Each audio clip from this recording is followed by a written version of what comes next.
On dit souvent que les paroles s'envolent et les écrits restent. C'est pourquoi maintenant que je me suis inspiré comme jamais, je préfère t'écrire plutôt que te parler, pour m'assurer de ne pas voir s'envoler ces paroles. Car elle a pour nationalité ma tête et pour origine mon cœur. Je sais que je n'ai jamais été optimiste ni pessimiste, mais juste quelqu'un de réaliste qui ne laisse jamais sa famille se flétrir. Et c'est vrai que la vie est injuste, mais pas seulement vers toi, mon semblable.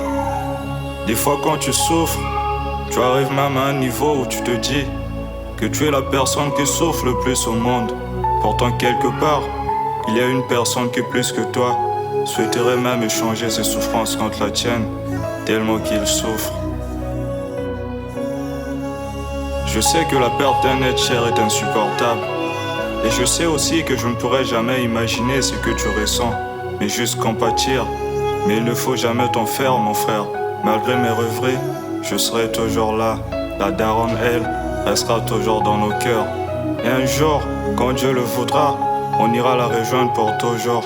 Entre-temps, vis pour aujourd'hui, vis pour demain. Car comme l'avait dit George Byron, le souvenir du bonheur n'est plus du bonheur, mais le souvenir de la douleur encore. Ne vis jamais pour ce que tu as perdu, vis pour ce qu'il te reste encore, mon frère. Et ça, si elle était encore en vie, elle te l'aurait sûrement dit. Alors sois un présent et non un passé. Bats-toi pour ce qu'il te reste encore et non pour ce que tu as dépassé. Pense aux darons, aux petits refronis et surtout les cadettes. Car eux, lorsque tu les regardes, c'est la daronne que tu vois.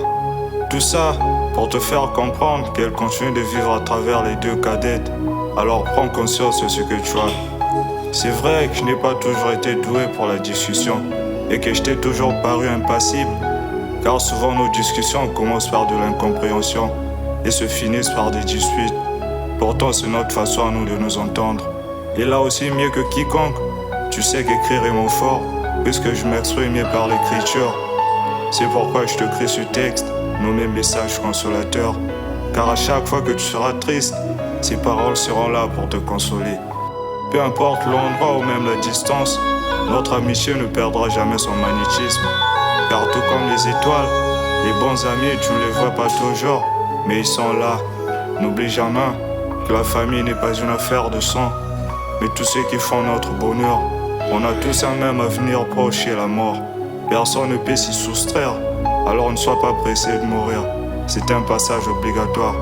C'est ainsi que s'achève cette courte inspiration que j'ai nommée Message consolateur. Michel Nathan, le revers du réel.